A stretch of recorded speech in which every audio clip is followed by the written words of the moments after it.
Johnny, but the guy uses credit card. Frankie and Tommy here. Previous episode highlights start with gold bars, CIA expenses, and shit your accountant hears before quitting. He's filing expenses for these things. So he was buying gold bars over time and buying like a bunch of other stuff along the way. And he didn't steal it. No, he'd been buying them. And then he bought $40 million worth of gold bars. Panic when a coffee charge says pending. This dude was apparently buying Fort Knox with a work card. So apparently so. And 35 Rolexes along the way. 35 Rolexes means you're not late anymore. Time itself just starts asking what the fuck is happening. So David Rush, former senior CIA officer, after they don't make that kind of dough. Well, that's part of the allegation. Where'd he get the money from? Right? So I thought he was just fucking boosting the bars. So he had $2 million in cash. He had gold bars worth $40 million, 35 Rolexes.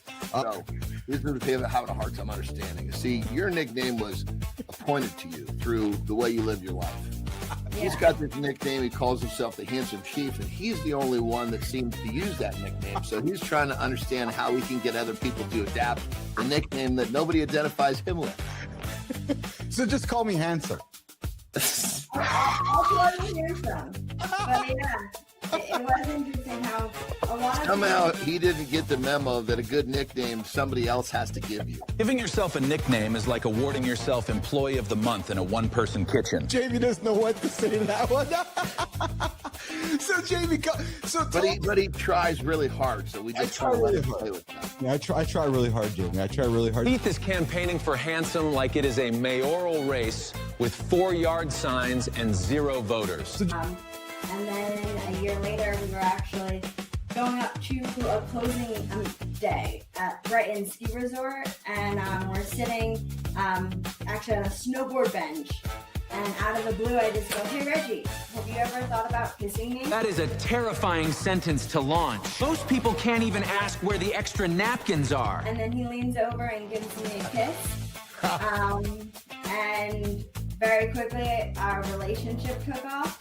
And we've known each other for 9 years now, and we've been married for 4. Dude, that must have been an amazing moment, right? Yes, I just got goosebumps again. Very cool. Yeah. Yeah. What did I'm sure you guys talked about it. When you said this to Reggie? Yeah. What went through Reggie's mind? Was he like, fucking finally? Or what went through his mind? Don turned a love story into the exact group chat question nobody's brave enough to type sober. He says nothing went through. That is the dream. Brain clocked out, heart grabbed the wheel, and nobody opened a damn notes app. He says that his instinct, his gut reaction was just to lean over and kiss me. And if he had thought it through and rationalized it, he definitely would not have done that because he would have been too intimidated and too scared. Of course, the brain would have. When you ask for more, when you strive for greatness, you know what you're asking for? You're asking for humongous fucking challenges. Greatness is funny like that. You order the trophy, and life ships a couch upstairs with no elevator. You're asking for adversity, and you have to overcome that adversity so you get better. And when you get better, you get to meet the new version of yourself on the other side of that. And guess what? When you meet that new version of you and you are better, you are developed, you are tougher, you develop, you're sharper, you're stronger, all of the above. That's how life gets easier. Life gets easier when you stop treating every inconvenience like your Wi-Fi died during a bank login. All right, we got a resident doctor, John Petrocelli. Yes. Dude, where are you right now? What? Hey, I'm in Pittsburgh. Yeah.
trying.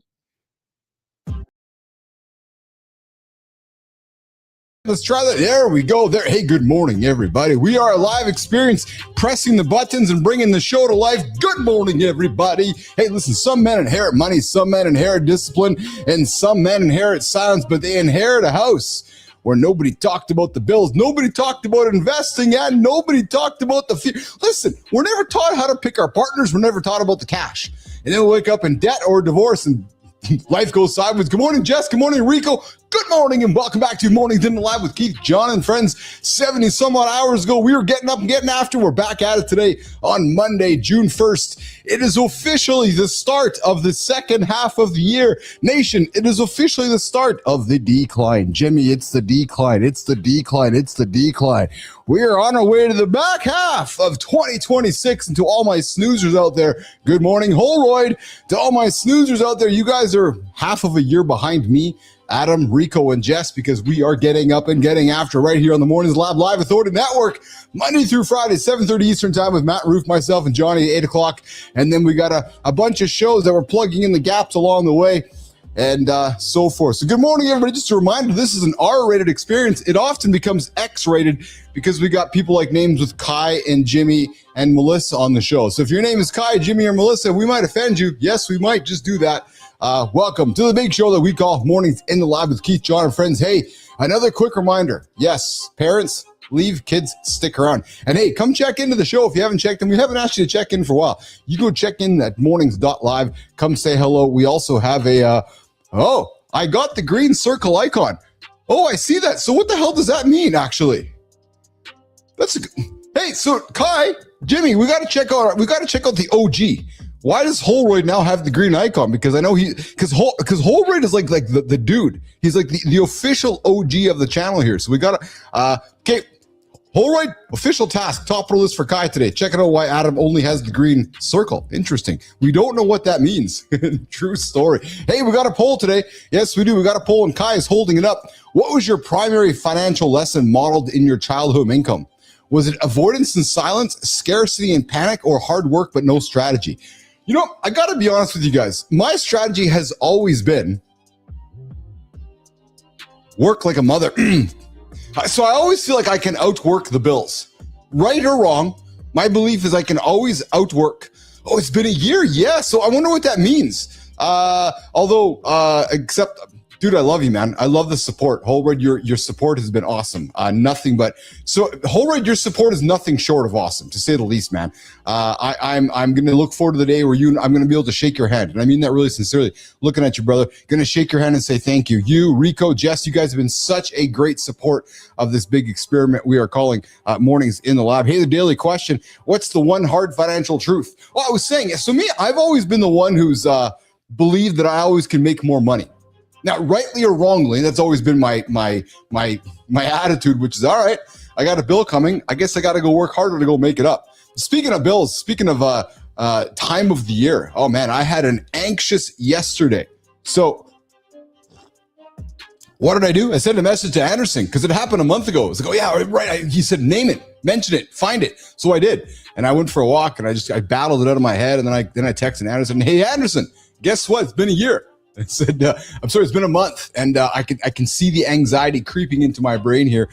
So we went back and forth on some messages, and I got the day taken care of, which was actually it turned out to be a pretty good day, actually. But for me, though, the goal was naming it early. Man, I woke up, and I was pretty good. And then as the morning started to proceed, my brain started going sideways. I think you guys might know how that feels, right? Where you get up, you're going down the right path, and something just triggers your brain. And then I was out for a walk. I had no logic why I was feeling so anxious other than the time of the year, the time of the month. And I was just worked right up. So I slowed myself down, and then I just talked into it. I leaned into it. Yes, I'm anxious. I felt with it. I dealt with it, and so forth. Jess comes in and says, we never talked about money unless it was because we needed to work more. Yeah, it's true. So Jess, I got a job when I was 15 because I wanted to make cash. And when I got that job working in high school, man, I started making a few $100 a week. And next thing you know, I was like, hey, I got money, I can spend it. So looking forward to that one. All right, coming up in the second, coming to the bottom of the hour, we got a return guest, Justin Roth, the chauffeur. former NHL performance coach, founder of Own It Coaching, USA Today, best-selling author, The Power of Ownership, High Rocks champion, and now the man behind the Holy Health. This guy's dropped a brand new book called The Holy Health, and we're going to have that conversation this morning. Looking forward to welcoming Justin back. I believe, Jimmy, he's a 3-time returning guest onto the show. So we're looking very much forward to bringing Justin Rothlish Chauffeur into the show. I've always struggled with saying his you got me, Chief. Oh, hey, awesome. Oh, yes, because my friends from the Philippines are stuck checking out that alien that landed. Did you guys see that? Did you guys see what happened in the Philippines? Melissa, did you see that? So big volcano last week exploded in the Philippines. Like just a bunch of lava coming out of the volcano. But as the volcano was erupting, a meteorite came out of the sky behind the volcano. So, and if you look at it, whether it was an illusion or whether it was real, the volcano was erupting, the meteorite crashed, and then from behind, Jess, did you see this? And then from behind the volcano was this rising light. And it looked like it was like aliens and shit, man. I'm just craziness, man. Yeah, did you see that, Neiman? I'm telling you right now, volcano erupting, just the coincidence or just curiosity? I'm wondering whether it was curiosity or it was coincidence, but you got to check that out, man. Jess says, yes, Neiman was in her cave in the volcano. Yes. Yeah. So Jess, I'm with you. Those words, you can buy that when you get a job, dude. Jess, did we have the same parents? I had the exact same parents. That's exactly what it was. Good morning, Sullivan. Good to see you there, my brother. Yes, Sully, we are halfway through the year, dude. To those of us that are counting, we are halfway through the year, which is pretty damn awesome. All right, listen, it is time to get the show on the road. Oh, the show on the road. And so, okay, when I come back into the morning loop, we rarely talk Euphoria. Actually, we never do. The Sydney Sweeney show. But last night, it dropped, the finale. And there's a reason for it, because the main character died of a fentanyl overdose. And to those of us that are parents, that's my biggest fear. You know, all of a sudden, just an accident. So let's get into it. The morning loop, it starts right now. Good morning, nation. We've got a paperwork emergency. Chief discovered legal name changes last Friday with our guest. Chief said handsome chief once. Now he thinks the government owes him a crown. Jon tried explaining nicknames are earned. Chief heard paperwork opportunity and stopped listening. Imagine the bank teller. Sir, we need your signature, not your confidence level. The real danger isn't the name. It's Chief making everyone say it with eye contact. Don't worry, Chief. We're here in full support at any cost. Coffee up, nation. Let's start the morning loop.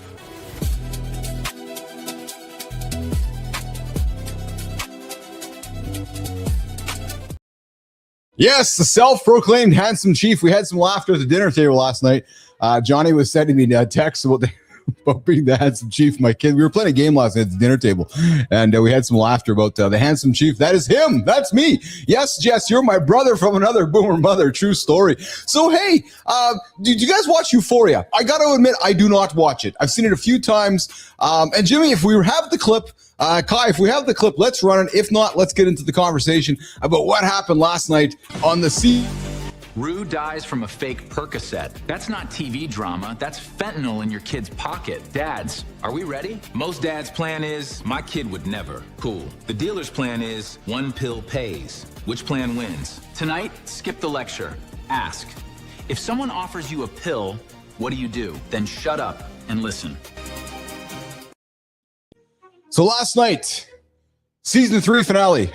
Good. So Jimmy and Kai battling the buttons. Jimmy, no intro. Kai, we got intro. Yeah. So coming up tomorrow on Mornings in the Lab, arm wrestling between Kai and Jimmy on whether we have the clip or not. Yes, tune in. 7 minutes after the top of the hour, they are going to be absolutely arm wrestling on who's controlling the show. But yes, this. Yesterday. So Euphoria season 3 drops, and Rue, played by Zendaya, dies on a fentanyl-laced pill, believing it was Percocet. Now, listen, Johnny's talked about, the challenges he's had with these types of products and drugs, and I got to tell you, man, this might be one of those conversations us parents. So hey, listen, Holroyd, Sullivan, Jess, Rico, we all grew up with like alcohol being like the thing, right? Oh, drinking, and then it was like, oh, the cocaine and the marijuana. But now we're in a society where, you know, fentanyl, like the dust of it, making people drop like flies, right? And you know, next thing you know, we have a kid that's in a situation where you know, they're given a pill, there's some fun happening, and they're dead, right? So I don't know, did the finale go too far, or did the finale put on the table what maybe not much of what society? Let me back it up. So to all my Gen Xers out there, we all grew up in a macrocultural statement where, you know, one topic dominated the headlines for a long time, and we don't largely live in that world anymore, where, you know, a big topic can be trending over there, a big topic can be trending over there, and there's big topics trending all over the place except over here. So we got a note from Anderson, wiping my ass, be right there. It's funny because I thought he washed his ass, but anyways, Anderson's coming up. My point is that did they go too far, or did they set the macro-cultural conversation that maybe we as parents need to be having more with our kids, which is, yes, Kai, John is your shit uncle. Yeah. So nation, I've never talked more about defecation in my entire life. And I'm thinking Jimmy as well. And I'm thinking Melissa.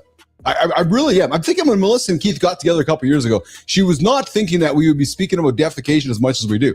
And then Anderson comes into our world, and then Kai shows up, and we actually talk about defecating about 30% of the time. So it's funny because we have this canonical record of our show that captures everything, right? And I swear that it's trending about defecation. So, you know, Google, hey, Neiman, Google's all about EAT, experience, expertise, authority, and trust. Well, hey, they are going to think we are the absolute incredible a source of defecation truth. Yeah, true story. Hey, good morning, Cheryl Whitaker. It starts with joy. Oh, I'll tell you what it starts with today. Origins. What's your origins, nation? What is your origin? What is your origin? Jess, what's your origin? Holward, what's your origin? Rico, what's your origin? Dropping on LinkedIn today, throughout the day today, the Origins campaign. Adam, Paul, Josh, Whitaker, Billis, Petrocelli, a bunch of folks. I would invite you to check us all out on LinkedIn. And if you want to join the Origins campaign, come knock on my door. It is an official campaign we have launched today as part of the Mornings in the Lab Network, a place where you tie your origin to your authority. And if you think about it, where you're from probably has a lot to do with who you are. Where you are, it probably has a lot to do with who you are. So dig into that one and go check it out. Big storytelling, a brand new story arc dropping on LinkedIn. We are calling Origins. Yes. Hey, dude, I'm not just the fucking handsome chief. I've told you all along, and I've actually even arm wrestled Whitaker because she's like, no, you're kind of smart. And I'm like, no, I'm not. I'm just a handsome chief. She's like, no, you got some Billis genius in there. I'm like, no, Whitaker, I'm just the handsome chief. Like, that is it. Just the fucking handsome chief. So every time we drop an idea, I just blame it on Jimmy. Yeah. True story. All right, what's Jess? Good morning, the other Whitaker, the other half of the Whitaker, the token boomer himself, Dwayne Whitaker, joining us live on Mornings in the Lab with Keith, Jon, and friends. And we got Jess, German Irish, has sport green eyes and auburn hair. Jess, I have no idea what the hell you're talking. Oh, I see. You're talking about the 23. Oh yeah, that was that one. It's scary. I told my kid 23 now, stick to organics, pot, mushrooms. Yes, me too. You know what's funny, Jess? So I was at the cannabis shop on Friday, buying myself some cannabis, and I'm standing in the store there, all of a sudden, hey, Mr. Billis. I'm like, what? This fucking kid that I played, the kid that I coached hockey, this little kid who's now I guess 19. He's in the shop there, we're having a big conversation. It was one of those moments, Jess, where I was like, oh, right, you're now an adult, and I'm now officially old. It was very much one of those adult, old. Yeah. Hey, coming up, Justin Roethlisberger, and Johnny is still wiping. Yep, true story. Justin's joining us. Holy health. Justin talks about how health and faith can be brought together. And I believe, if I recall correctly, and even last time he was here, he was talking about the book that he wrote. And he leans a lot into scripture. And don't be thinking, fooey, God stuff. No. Positive energy, positive ideas leaned into ways you can take care of yourself in a very positive manner. All right, let's get into some of the big topics today before Anderson gets his ass into the show this morning. Jimmy, why don't you surprise me? Kai, let's get the show on the road. What are we talking about right now? Sterling and Preston, what do you guys want to talk about right now? Put it up. Let's get after it. Pigeons might feel north with iron-rich macrophages in their livers, like a built-in compass. Remove them, birds get lost on cloudy days. So it's not their eyes, beak, or brain doing all the work. It's liver immune cells parked near nerves, basically texting directions to the brain. Big question, if birds do this, do humans have a hidden compass too? How the liver signal gets about navigation?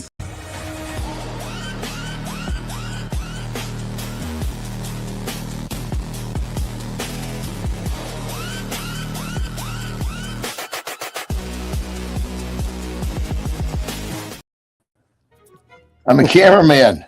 You're the cameraman. What is going on, Mr. Anderson? I had a turd that was fighting me this morning. Yeah, so listen, Mr. Literal. You sent me a text this morning, said you were wiping your ass. We all were stunned because we thought you washed your ass. Well, what do you do? Do you leave your fucking ass dripping fucking wet? No, you wipe the water off your ass. Oh, yeah, okay, right. Yes, you wipe and then you wash and then Clearly wipe. a man who's never used a bidet. Oh, so that's why my ass was always wet when I pulled my underwear up. I forgot the wiping part. Yeah, exactly. That's why you get that stain on your fucking pants. No, I'm sorry, Mr. Anderson. The handsome chief here, when he used the bidet at the high-end Vegas hotels, when he was gambling the big black chips, he'd sit on the heated bidet, Mr. Anderson, and he'd have his ass warmed by the hair blower, Mr. Anderson. Well, if you wanted me to do that, I would be another 4 or 5 minutes to get here. Hey, I just wanted to say thank you, man. It was 24 hours ago, 40 hours ago. I sent you a note, and then your note back just was quite helpful. I was like, dude, did that help? Good, brother. Oh, fuck yeah. Because you know what? Because you said it too. You said, like, what I find leaning into it. I think that's kind of what I was doing as I was messaging you, going, okay, I know this is here. And it's funny, Anderson, because I came back from my walk and I was like, fuck. And I was like, Johnny's like, you know it, lean into it. I was like, yes, that's what I sent you the message, because it was staring at me. And it was fucking driving me nuts. You just need to hear it. Yeah, that's exactly it. I mean, there are plenty of times when I'll fucking stew on something, and then something I'll just catch it, bro. Dude, what are you doing? It's almost like a different part of me will step forward. So I was out for a walk for 30 minutes, and I couldn't get over it. So I stayed for another 30, and I was out for 60, and I got back to the house, got back to the garage, just before I was walk up the stairs when I sent her that note. I was like, yeah, okay, fuck. And then I got in the house, told Lauren, and then I just kept naming it and walking towards it. And then I found myself becoming happy, because I know that I can't be happy and anxious at the same time. So, and I walked in the house, Brookie's playing piano. That makes me feel really happy because she's playing piano, her skills. So yeah, it was just one of those things, but I appreciate you, man, because I just needed to kind of have that. It's like a tennis ball coming back to you. You know what I mean? It's like, oh yeah. And the way the universe worked out, I was just putting together this new program I was talking about. Oh yeah. Had you not said that, maybe we would, at some point would have figured this out, would have connected the dots, but it was just like, boom, well shit, here, why not do this? Brilliant. Yes. Yeah. So nation, to all my friends looking for some products that might help you in the peptide world, we're going to Keith and Jon are going to do some deals here and get some affiliate stuff happening here on the show here. So my goal here, Johnny, is going to get that sorted out this week. I got a crazy day today, but I'll get a hold of Ben or whatever it is. We'll get a link and we'll get that happening for sure. 1,000%. Love that. Yeah, so when you say Max Performance is now a sponsor, if you will, of the show. 100%. So was it like a dull moment for you, or was that just part of the journey? Was that part of your plan, or that just kind of happened? The second layer of the affiliate program? Yeah. You know, honestly, it came because I was talking to, you know, when you're in the business, it's like, you know, it's almost like a huge version of what we have here in the network. Everybody's on the same team. Yes. Yeah. So, you know, it's very, very rarely do you find someone and it's like you're not sharing and helping. That makes sense? 100%. Absolutely. And so I was just talking to this dude and he's like, yeah, he goes, we rolled out this program. And I was like, yeah, tell me about it. And he's like, and he told me about the numbers of one of his basically one of his affiliates with that model. And I was like, holy shit. Oh, wow. And the thing I like about it is it changed that person's fucking life. No shit. That person had never, ever, ever made that kind of money, nor ever thought that she would. It was actually a lady. Wow. That's pretty cool, man. That's really cool. I mean, it fits perfectly for like a housewife, a soccer mom, someone who's in, especially when you're when you're constantly, if you're a parent, you're always dealing with other parents, and those are the problems that we solve. Yes. Yeah. Absolutely. Hey, before I get into some topics, Justin Roethlisberger, Johnny Justin's been on our show a couple times. Quick question. I got the new camera set up. Yeah. It almost seems like it's washing me out. What do you think? No, I think so. So Kai, Jimmy, I think Jon looks pretty good. I think you look good. You're like a fucking shutter thing on the side where I can like adjust the camera so only a certain amount of light gets in, so I can do it in the room for the camera. Hold on. No, you are right. Yeah, I'm looking at a different version of you right now. Yeah, you are a little washed. So yeah, I might want to tweak that this morning a little bit, either during the show or after the show. But I'll kind of play with it on breaks. I don't want to. Otherwise, I'll be. You look at my chest when I'm fucking. It's funny because Kai's like you look like you're a vintage roll film. Yeah, a little vintage. Maybe it's not a bad thing though. Maybe it's not a bad thing. Hey, I think it's just because I had so much light in here for the old camera. This camera doesn't need as much light. Yeah. Hey, so I want to have a dad talk with you for a quick second here, and then in the second hour, what I thought I haven't told the team the second hour, I'm going to throw some questions on the table we didn't get to on Friday, so kind of an interview thing with you.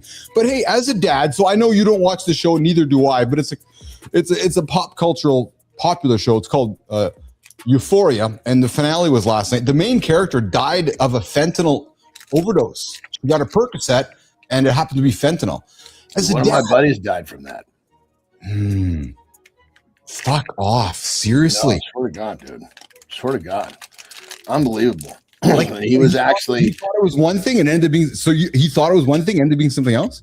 Yeah, I think. I think it was. I think I actually told the story on the show. So he was a really fucking rough and tumble dude. And as he got to know each other, I think he was attracted to me. He's on the outside. He saw that, but then as he got to know me, he saw the guy that would talk and cry, and so he really opened up to me. We really connected. Well, his wife was fucking cancer. He by his own admission, he was a fucking dog. This beautiful wife, great kids, and he fucking cheated like a motherfucker. I was always like, dude, what are you doing? Yeah. Okay. Yeah. You talk about him. Yes. Look at these fucking chicks you're banging. God damn, they're not like fucking your wife. What are you doing anyway? So his wife gets cancer, right? And at that point, all of a sudden, it's like he realized, what the fuck have I been doing? You know what I mean? And so she ends up dying of cancer. Good Lord. They have 2 boys, and she was on pretty heavy pain medicine during that time. And so, like many husbands and wives, they start medicating because they're medicating for mental pain more than physical pain. Yeah, 100%. And when the whole thing was over, he was pretty fucking hooked. And he came to me again because he knew I went through it a bunch, and I helped him get through it. Yeah. But he, it's once an addict, always an addict. And he thought he had it managed. He literally would come home. His deal, he'd come home, take a Percocet, lay in his recliner. He was a big gearhead. He liked to work on shit, watch his hot rod show and fall asleep. And one day he got some fucking, some shit on the fucking street, took that goddamn Percocet, and it was laced and just fucking never woke up, dude. Johnny, so you and I growing up and our generation growing up, the worst thing we were is like, it might be laced with acid. You know what I mean? Like, maybe that was kind of goes like that was the thing, right? So now you fucking take a pill and it's got a little dust on it. That fentanyl knocks you, kills you. Man, that's horrible. Dude, after this, I shouldn't say this. When it first came around, there was warnings from the high school about kids that had there was one high school over. These 2 fucking brothers, they were studs. I mean, they were just owned the football field. Every sport they played, they killed it. These fucking kids were great kids. Yeah. One day, the 2 of them, they hung out like friends. It's like a fucking Saturday night. Rather than go out and getting fucked up, they decided to stay home and play Madden or some fucking football game. Yeah. Oh, took I know. Some fucking pills. That was it. Oh. So I looked into it. I was like, what the fuck? This stuff is just killing people. So yes. I saw this fucking video of a guy. He was in Mexico. Guy was out in the middle of this fucking desolate field. One tree he was using shade from. I think I saw the same one. Keep talking. Dude, he's fucking got his face totally wrapped. And he's constantly throwing fucking dirt in the air because he's watching the wind. He has to stay upwind from this shit. Or it'll kill him. I saw the fumes. Thing. Yes. The fucking fumes. And then it cooks down into like a tar. I saw the exact. And then they take that tar and they somehow powderize it, but it's like the fumes will fucking kill you, even with a fucking sweatshirt wrapped around your face. I saw the exact same thing, dude. Yeah, I saw the exact same thing. That's why, not to make light of, we were growing up, our generation laced with acid. That's why that's why last night's episode. You go on a bad trip. Nobody's dying. Yeah. Yes.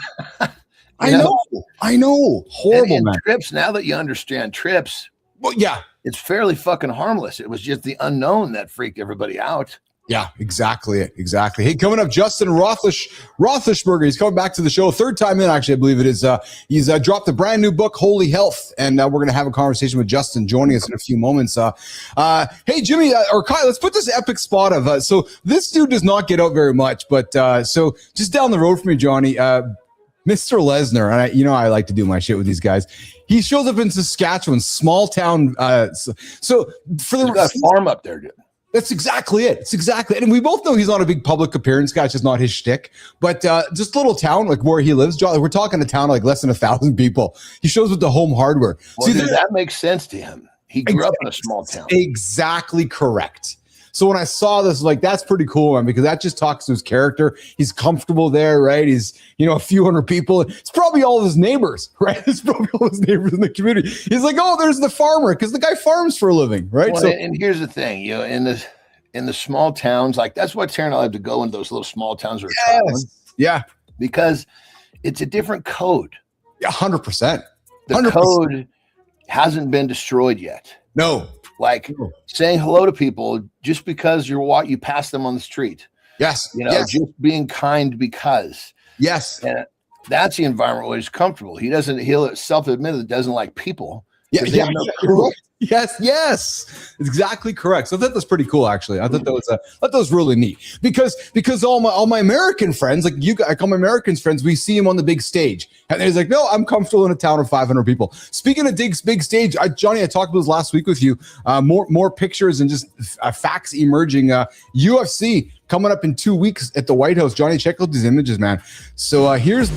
UFC is building an octagon on the White House South Lawn. Freedom 250, America's 250th birthday meets fight night. This isn't a headline, it's a mood. And it's not July 4. Current reporting says June 14. Maine, Tapuria, Gaithje. Komang, Pereira, Gane. Backyard politics, front yard violence. Only 4,500 seats on the lawn, but 85,000 watching at the Ellipse. Plus Sarukian's mad backup role, he wants a title shot. So a few things for you. So while you're doing that, yeah, it's good. So 4,500 spectators on site, and you actually, because they're inviting a bunch of military guys, you have to pass a height and weight test apparently, and then they're going to let people watch. What? What's that got to do with military? It's like fucking Kaiser. But that's exactly it. So they're giving free passes to military members, but as long as you're not fat. Yeah, that's exactly it. Jeez. No, you're right. Somebody's going to sue somebody. I mean, that's retarded. I think that's ridiculous, but somebody's going to try. Well, I know, but fuck your expression. Well, it's because it's like it's just so fucking bad. You got some fucking guy that's going to try to exploit the situation. Oh, I'm saying that's just how it works, man. It's just how it works. So 4,500 people, if you're the right height or weight, can watch in person, or up to 100,000 people can watch in the I guess on the lawn there. They're going to open it up with the big screens there. So I'll tell you, man, it's going to be quite interesting how that's all going to come together. We talked about it last week, and I would say, John, the business side of it is the whole reason Conor McGregor was kept off this card. Because the money available to that fight in arena or a stadium is too significant. Why would you waste it at this event? And I was thinking about it because there was a big talk about him going there. Well, no, why would you waste it there? Go put him at a fucking stadium. So because he's coming back as well. I think that we're saying I'm wrong. It's the fucking TV money that's the real money. You can do, but you do it twice though, right? So you get the gate and you get the TV money. So why waste it on a small little gate opportunity? Yeah, well, I'm sure. And then you figure, McGregor is a little fucking little unruly. Yeah, why fucking roll the dice? Well, that's exactly it. Yeah, that's exactly. I mean, when you're doing it in the fucking backyard, it's like going to the fucking, in high school, going to the principal's fucking, picnic. You got to only invite the kids that aren't going to fucking blow their fucking gaskets. Yes. Yeah. Well, precisely. All right. We got Justin coming into the green. We're going to bring him in a quick second. But before we do that, could you imagine wearing a mirror outfit? Like, WTF is this? Jimmy, check this out, man. So this is, I don't know if it's crazy, if it's weird. So this guy created a mirror outfit. What's a mirror? I mean, it's not him. It's an outfit all in mirrors, like the entire, like it's all literally all in mirrors. Oh fuck. So light, so basically makes them invisible. because the way that light refracts off of it, Doesn't right? look invisible to me. Well, I know, but it's the idea that How do you get invisible out of that? well, A little confusing for sure. it's the idea is supposed to create an invisible effect, but you're right. It's like a big glass object in the middle of You're the room. supposed to be the handsome chief, and that doesn't work either. Yes. This is true. This is absolutely true. All So right. you got the chief part handled. I'll tell you what is true. The young man sitting patiently waiting for us at 16 years old.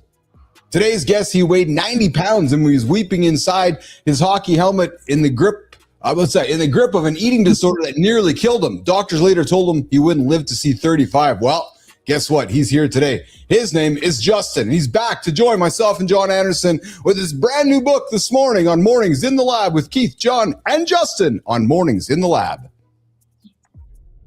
You can be the disciplined guy everyone admires and still feel like your own body is sending warning signs. Most people call it drive. They call it standards. But sometimes the machine you're optimizing is quietly breaking. Justin Roethlingshofer has lived that edge. Edmonton hockey taught him to push, and pushing almost took him under. At 16, he weighed 90 pounds and cried inside his hockey helmet, one step from a feeding tube. He credits God and one mentor with saving him. That matters because Justin never separated faith from performance. His father gave him a line at 13. Talent gets you noticed. Consistency gets you paid. Justin carried that into NHL weight rooms, where grown champions had to trust a young performance coach. He took that standard into elite performance rooms, then built Own It Coaching with Elise, his wife and CEO. But the climb came with another warning: precancerous polyps, a stomach ulcer, a doctor saying he might not see 35. And there was no overnight myth here. He once rented Lululemon's New York room, got 47 RSVPs, and nobody came. He gave the speech anyway, to an empty room,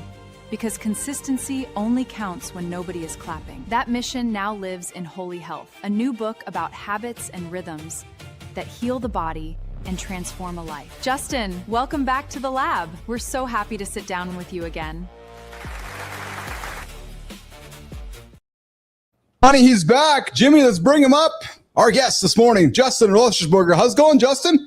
Good to see you guys. How are you? Fantastic. How are you, brother? I'm awesome. It's crazy what AI does nowadays. Yes. How did you like your intro?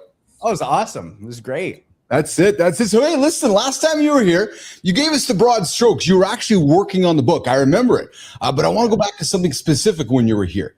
That's 16 years old, 90 pounds, crying inside your hockey helmet. We're going to get right into it this morning, brother. What was going through your mind in that moment? And not that clinical explanation, but that feeling. Yeah, I mean, the biggest thing is always comes back to, and I'll never forget this, is like, I knew what I was doing was wrong. I knew what I was doing wasn't right. I knew this isn't the way that I wanted to feel. But it was the only thing that made me feel like I was worth it, like I was good enough. Like this was the sign that I was disciplined, and everybody preaches discipline all day long. And this was the evidence that I could do things that that people often told me that I couldn't. The power of evidence and the power of feeling. Johnny talks about it all the time, Justin. I think feeling is really the key, because you figure like this, people get stuck in this idea of, once I have the money, then I'll feel this way. Once Sure. I win the trophy, I'll feel this way. How about feel this way now, which then will give you the energy and the focus and the vibration you need to go get that thing. The feeling, you got to, follow that feeling. I talk about this definition of confidence, and I think everybody's looking for confidence and they're trying to create it in certain ways, but confidence is creating the undeniable evidence that you are who you say you are. And oftentimes we sit and we say that I'm X, and just I'm the best father, I'm a great entrepreneur, I'm an awesome husband. And we try to build this evidence so deeply that it becomes this thing that engulfs us, but we're just literally trying to prove that we're good enough. And in the book Holy Health, I talk about these 5 hearts. and that really ultimately end up stealing our life. It imprisons our heart because we're disconnected spiritually. And the 5 hearts are a performance heart, where we feel like we have to perform, and we're only as good as our next win. It's the perfectionist heart. It's that we have to do things perfectly every time, or we're not good enough. The pessimistic heart, it's the person that has no hope. It's the one that has been let down over and over and over again. It's the pleaser heart, the person who always has to say yes, the person who is the yes man, is the yes woman, is the one who gives themselves away constantly. And then it's the protector heart, the one that comes up and sees the worst in everybody and has to make sure that they're protecting everything, the business, the family, the marriage, the friendship. And it's what drives a lot of wedges into those things. And so these are the things that we have to come back to. And it always starts with your identity and the heart posture in which you're showing up with, in order to find true health and healing in the habits and behaviors and life rhythms that you establish, because you cannot put new habits into old identities. Johnny. No, it's you kind of just, I love it. You took what I was saying and kind of ran a little bit. So you may not have achieved X, but if you create the habits and the daily activities to be on the path to get there, now this is that feeling. You've created a feeling because you've created confidence. You've created, obviously, my identity as I do the things I need to do to get there. Now you have the feeling and the whole thing. You don't have to wait to feel amazing, on the way to becoming that great father or becoming that millionaire or whatever it is that you're after. I love it. Justin, you strike me. So this is your 3rd time hanging out with us, and I got to be honest, brother.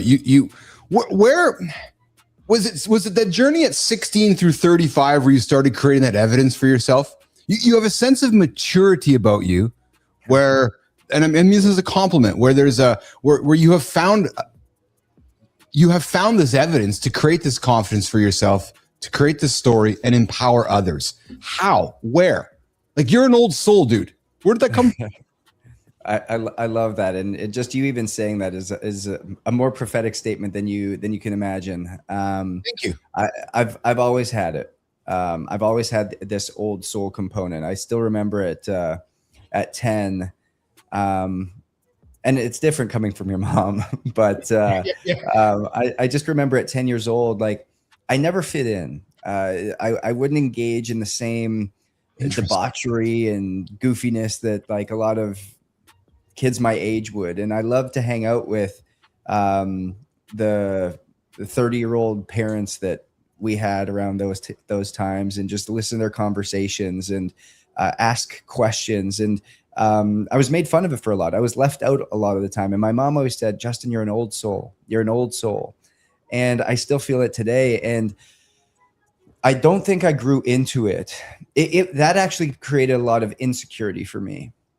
And it created, if I come back to the example I gave, it created this heart posture of performing and pleasing. That I always had to say yes to people because I never knew when the next yes was coming. And so I would, as I said yes and stepped into rooms, I would then try to perform. I had to embellish what I accomplished, what I did. I had to be impressive. Something, honestly, guys, that I don't share often, but the greatest fear that I always had was that I would not be impressive, because if I wasn't impressive, I would be nothing. And if I was nothing, my soul would die. That was my belief system and my thought process. So I would come across as an old soul, but I would come across as an old soul that was trying to perform my way into being loved. Yeah. And when and you say, when did everything really change? It was really, like I said, at 33, 32 years old. Yeah, 32, 33, about 6 years ago, where like I literally just laid everything at the altar and just said, hey, I'm giving this all to Jesus, and I'm going to be just used in the way in which he wants to use me. And that healed my heart. It healed that perfecter. It healed that performance heart. It healed that pleaser heart. and allowed me just to accept who I was, knowing that who I am is exactly who I'm called to be. And as I've been able to walk into that, it's only taken that old soul and connected with people in a way that is deeper. And I still remember I was sitting in the sauna and I would play this thing over and over and over in my head. It's like, how do I not be impressive? How do I give that up? And I just heard so loudly the Lord say, if you can be nothing, I can make it something, and that will be impressive. And that was that redemption of that belief that had been overtaken for so long, that really kind of went into the writing of Holy Health. And how do we actually create these habits and rhythms in our life that are shaped not around a dysfunctional heart pattern or a dysfunctional heart intention, but rather come back to a freeing heart posture that is built on the identity of who God says you are, not of who the world tells you you have to be. Yeah. Well, check this out. Everything that you say is amazing, brother. Very deep, very profound. But another thing that too, Keith, is communication, the way that he speaks, the delivery. Yes. He doesn't have to speak. Silence is not a problem. And that's something that a lot of people never get a hold of, no matter how old they are. Yes. Yeah. Justin, not to sit here and just blow smoke up your end, but I'm appreciative because as I've gotten to know you've been with me 3 times now, and I've been watching your journey from afar. And as you've explained yourself to me, I'm actually not surprised by that, because you come across in the way that you present yourself, very confident, very and Johnny said, like, the energy, the way you do deliver your message. We're hanging out with Justin Rother Show for Holy Health, Why Your Pastor Needs a Performance Coach, Not a Pill. Hey, let's get into the book, man, because you were here last time finishing it. And actually, I'm going to call you out, because when you were here last time in a positive way. How long ago was it? I was 6 months ago, I think, with him, Justin. I think probably. So you really put that thing to bed, didn't you, brother? Yeah. And I remember when he was talking about it, I think, Justin, in some ways you were dancing around faith. And I asked you the question. I said, dude, if faith is a part of you, why don't you make it a part? And I think you said something along the lines of, sometimes people don't want to hear about it. And you talked about, like, Holy Health. There's not a book like it in the market, where you're merging faith, science, discipline into a platform. And you talked about how the Bible is like the greatest positive book, that when you kind of start leaning things into, science and faith and even the gym, there's a lot of magic in there. Pastors get free access to the academy. Brandon Lake says you gave him language, revelation, and revival. How do you make this case to a secular high performer that's like, I don't want to pick up Roethlisberger's Schofer's book because he's going to make me become some Bible thumper? It's man, I love that you're bringing this up, because I still remember I was 16 years old. And my mom was the same bold, confident woman when it came to her faith. And I still remember sitting in the car going, "Would you stop with the Bible thumping?" And I still vividly remember that. Yeah. And that was something that I never wanted to be, but I hadn't ever. Real quick, brother, give us an example of what you would call what your mom was recognizing as thumping.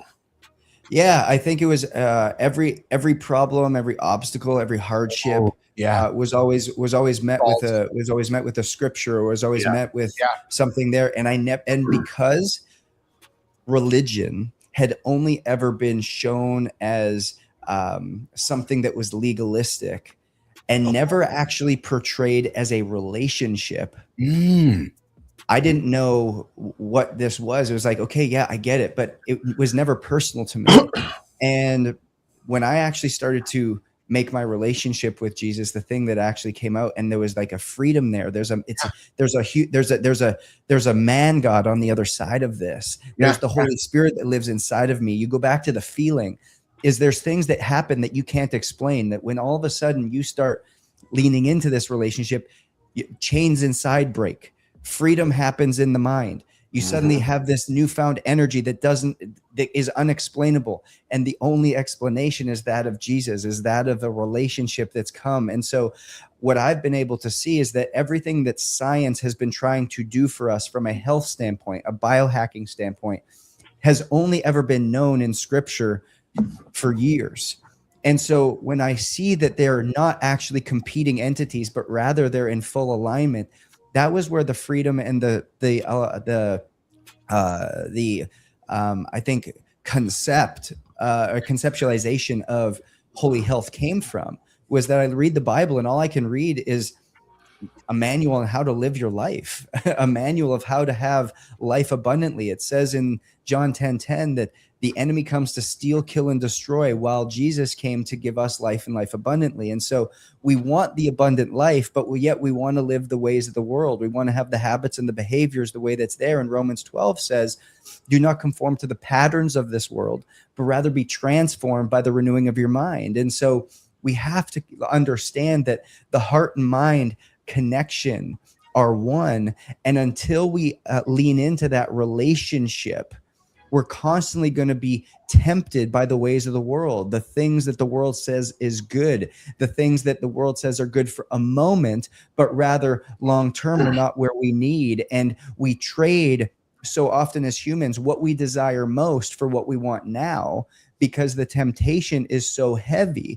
But when we have our minds renewed, we become transformed. And the definition of transformation is to alter, inform, and function. So you and I can't operate the same way that we have before because we've transformed. We've gone from a caterpillar to a butterfly. That caterpillar gone to the butterfly can't go back to the caterpillar. He's new. He's flying. He's seeing a new perspective. He's in the air. He's no longer crawling on the ground where you and I have once been. I've been on the ground. I've been down there. I've looked down there. I've tried to find the health, the healing, the vitality, the worth down there. There's nothing down there. It all comes from a higher place, and that higher place requires transformation, doing things differently than how you have, and that difference starts with a relationship with Jesus. Interesting. Jon and Keith hanging out with JR. So I see you called yourself JR. Good. I don't got to say the last name anymore. I'm just going to call you JR, brother. You're good. Yeah, you've been choking on that last name the whole time. I haven't even attempted it. I was choking on it since I met Justin about a year and a half. I got farted. I got to say his last name again. I'm just calling him JR. Hey, JR, married. Well, let me just jump in real quick. I love what you're saying. 100%. Support it 100%.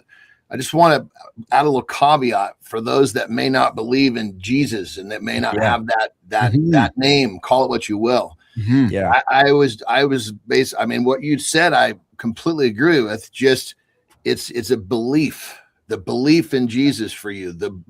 I call my Jesus is the universe, right? Sure. I believe that there is a higher power. I just because I studied in school. Not that I remember almost any of it. I was a theology major, but what I do remember is to get down to the roots of these things. They're all really, really, really similar in terms of just trying to help people be better people be better people. But the idea of if you're choking on, when our man here is describing that really, really cool kind of, I call it statement, whatever, explanation. If you're choking on the word Jesus, just insert belief in there and it still works. Oh, so that's where I go with it as well, which is, and one thing I really enjoy about Justin is that I love his belief. There's one thing, Justin, that I talk about often on the show is I just want people to make a decision, lead. And by you making a decision with your beliefs, you lead because of that. There's no ambiguity. You have principles, and now you lead. There's no wishy-washy. It's like, right. I mean, the decision is part of it, but when you believe, right now, it's just from a biochemical standpoint. When you don't believe, you're questioning yourself. Your brain is kicking out stress hormones. Bingo. When you believe, it's giving you all of the fucking the chemistry you need to fucking sail away and do what you're doing. And then it's so funny. It's so funny that you guys say this, because it's again, we say things, but because we don't engage in it, we don't even know how true it actually is. It says in scripture that what makes God the happiest is not being lukewarm. That is actually worse than being all out. It's like, hey, I don't believe in this. I've made a choice. This is not something that I'm about. He doesn't like the lukewarm believer. It doesn't like, it's like, I say I follow Christ and I say I follow Jesus. And I say I believe in it, but I live a different way. That's the lukewarm. He wants you all in or all out. And that's where I think that, as you just said, making the choice, making the decision is there, while at the same time, anybody that is listening to this, I would bear to make a bet that all of us are searching for similar things. Number one, is a sense of meaning. Yep. Number two is a sense of freedom. And number three is a sense of purpose.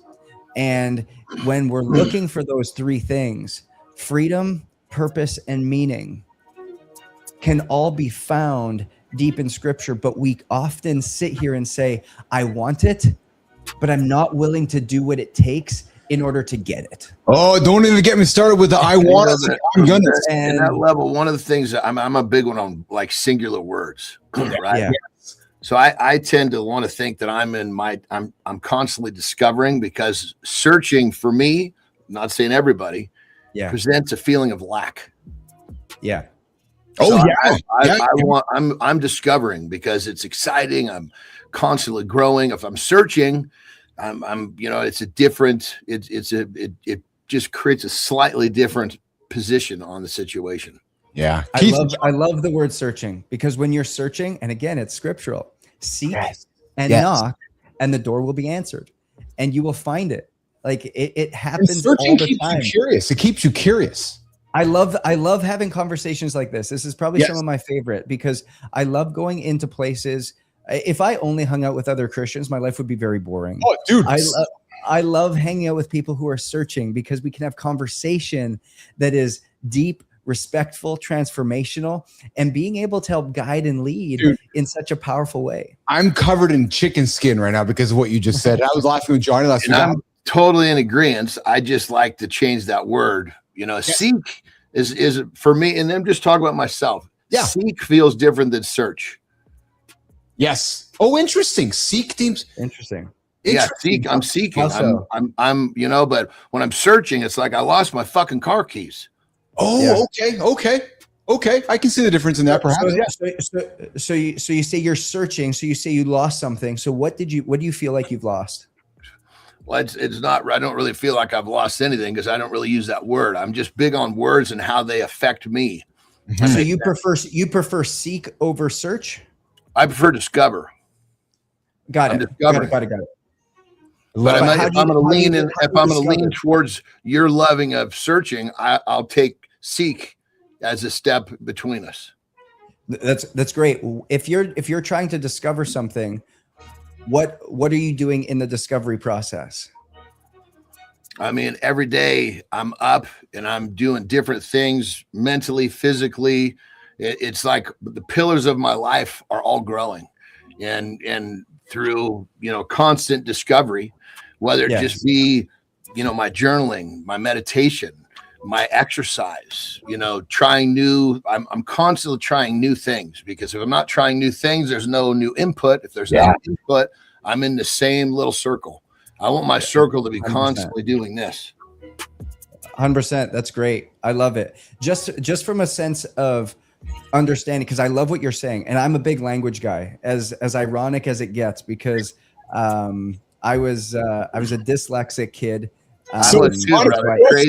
That was my biggest fucking blessing right there. and so I hated language, but today I love it. It's one of the most. It's something I love the most. If you guys have a phone around you, I'd love. Can we look up the word discover? Yeah, we'll do it right. We'll do it right now. Yeah. Because I'd love to see what the dictionary definition of discover is. Like, what is that? Because I may be using it more of a slang sense for sure. And I'm curious, because if you were saying every day I love to discover something new. Well, what's the act of discovering? What is that? What is that word? What does it say discovery looks like? Because I have a treasure map and I want to discover something, I'm constantly looking. If I'm looking, that caused me to see like I'm seeking something. I think it's in my mind. It's like, it's the difference between, I get to do this or I have to do this. These little tiny things in my mind make a huge difference. Discover means to see, to find, or to become aware of something for the first time. It can refer to learning something previously unknown, detecting the presence of a physical item, or realizing a fact. And I got to tell you, bro, I did not know that definition. It was just, it was all about creating a feeling in me that I could continue to feel like I could chase and follow and be, just because it gives me this. You know, Yeah. This is like when I get this feeling, that feeling of abundance, that feeling of growth, I want that again tomorrow.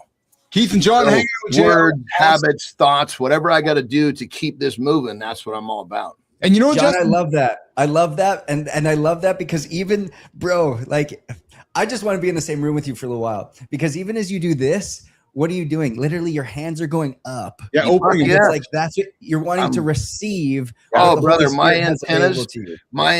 As soon as I get up and I get aware, my antennas go fucking sky high, because I get up at 3:30 in the morning, sometimes 3, because that's that time where I feel like I'm more available for, like in my meditation, brother. Sometimes I make the joke, but it's the fucking truth. I don't even know what questions to fucking ask, but the answers are showing up. Yep. Hey, JR, I got an invitation for you, brother. Use the word that I had used in the past and over my time with Anderson, and you're a man of words. He actually worked it out of my vocabulary. And you used the H word, the word hated. I hated something you said. And I would invite you to find a way to move that word out of your vocabulary as well and watch your world change.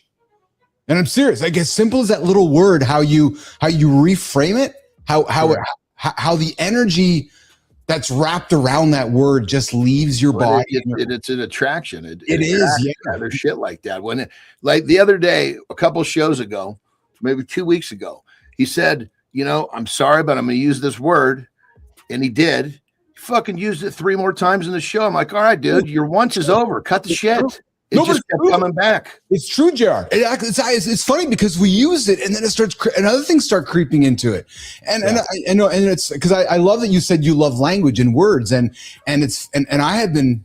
We do this for a living, right? So when I find myself not using that word as much as I can because it invites other negative energy that I don't want to have in my world. When even can't. I'm choosing not to. I'm unable. I'm having difficulty. Very different than I can't, because down deep, that relinquishes accountability. And we are accountable for fucking everything, good, bad, the otherwise. I know it sounds so goofy, Bajara, but I'll tell you something. And I don't mean this to be self-patting of myself or Anderson, but I like to call myself like a 1%er. I know Anderson as well. Like somebody on the stage where everybody's sitting on the stands. You clearly are a 1%er. Like, without a doubt, you are a 1%er or half of a 1%er. Like the one that is very different than anybody else. And I very much appreciate that about you. Oh, I appreciate you. It's even going back to there's a chapter, probably 3/4 of the way through the book.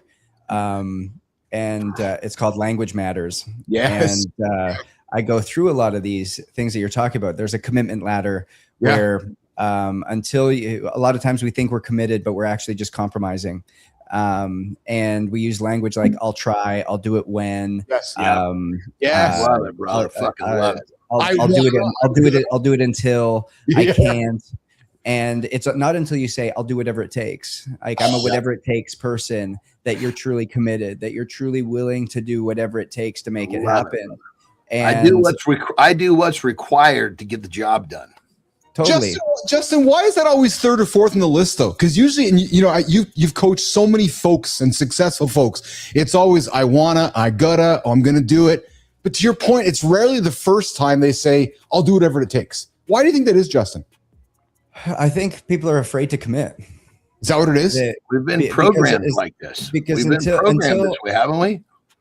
Yeah, well, I mean, definitely we've seen it, but I think it comes back to a fear of commitment. You see a fear of commitment. When's the last time that you asked somebody to go to an event or to go to even a dinner party, and they're like, you know what? I don't want to commit yet, because once I commit, I've made a choice. Yes. And once I've made a choice, that says something about me.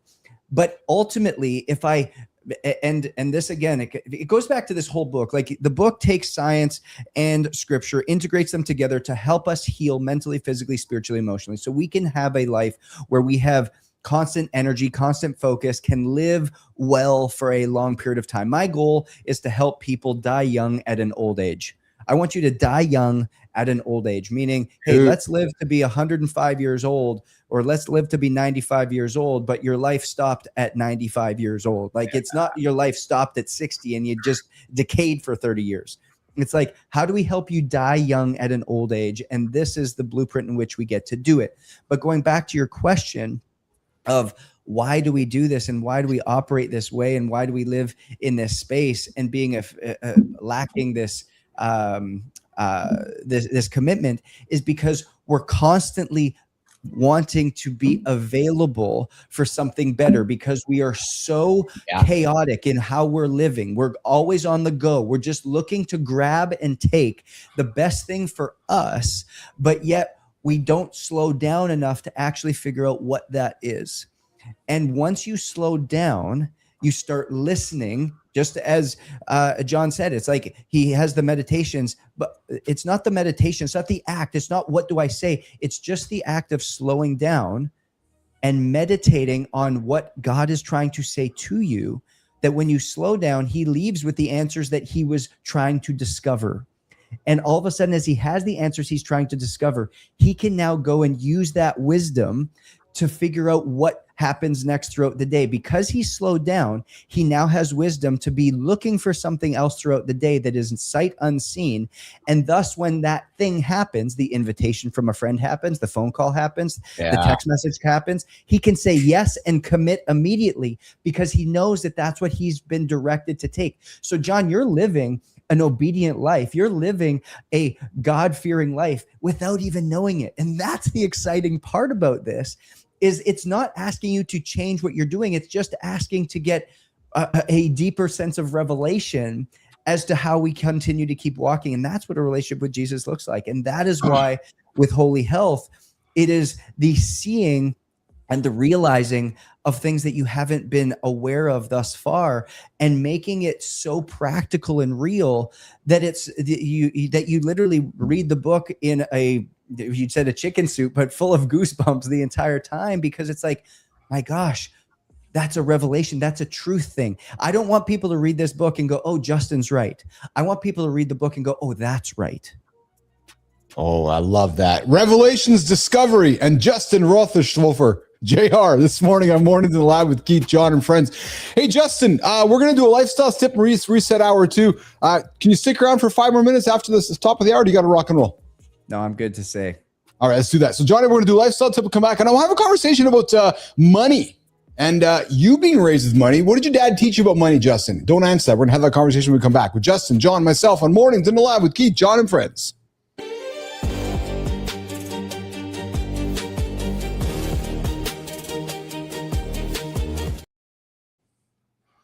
Lifestyle tip. All right. I'd be silly if I didn't take a bite off of our conversation with this really amazing guest, JR. And he's talking some deep stuff, but I'm going to just kind of keep it on the more surface, but very applicable level for you guys. And I remember these lifestyle tips lately have been trying to get you guys to ask yourself questions so you can go into a little more self-discovery. So the tip is, how do you talk to yourself? Because the things that you say to yourself, your brain believes. Your brain's like this supercomputer, and it can work for you or against you, but you have to understand it's constantly working. And if you don't understand it's constantly working, it's probably working against you. I'm going to make the simplest example that I can. A guy normally goes to the gym at 5 p.m. after work. One day, 4 o'clock comes and he's a little tired, and he says, man, I'm kind of tired. Maybe I shouldn't go to the gym. Well, guess what? His brain, that supercomputer, goes and gathers up 5 supporting reasons why he shouldn't go to the gym. Well, guess what? Now he's been convinced he shouldn't go to the gym. Or maybe that guy says, I'm kind of tired, but I know if I go to the gym, I'm going to feel better. His brain goes and recruits 5 reasons of how good he's going to feel when he goes to the gym. So what does he do? He goes to the gym. So when you say to yourself, I can't, when you say to yourself, I'll do it later, when you say to yourself all of these things that are not leading you to your purpose in life, your brain is being programmed and you're doing it to yourself. The question is, do you know that you're doing this? Most people don't. So the tip, do a little self-discovery today. Think about, what are the things that you tell yourself? you probably find that you're saying a lot of shit that's not taking you where you want to go. You're here because you want more, and I commend you for that. That being said, it's time to do a little self-analysis on what type of things you're actually saying to yourself. Rock and roll.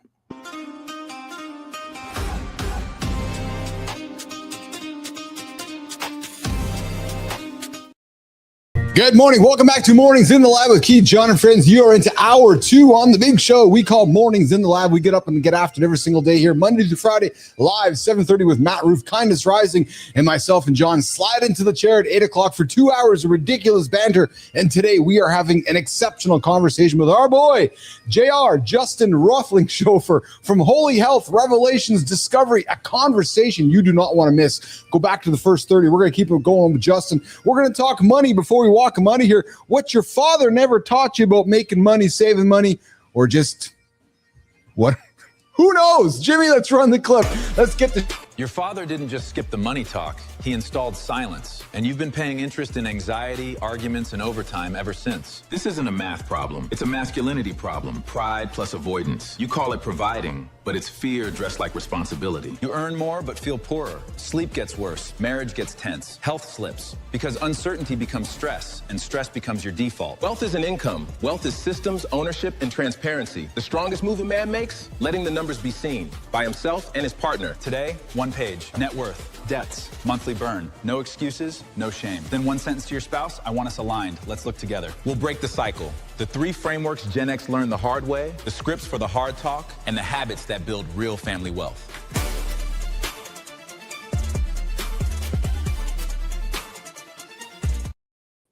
Keith, Jon, and our boy JR joining us this morning on Mornings Live with Keith, Jon, and friends. Hey, Justin, growing up, did your dad or mom and dad teach you about money?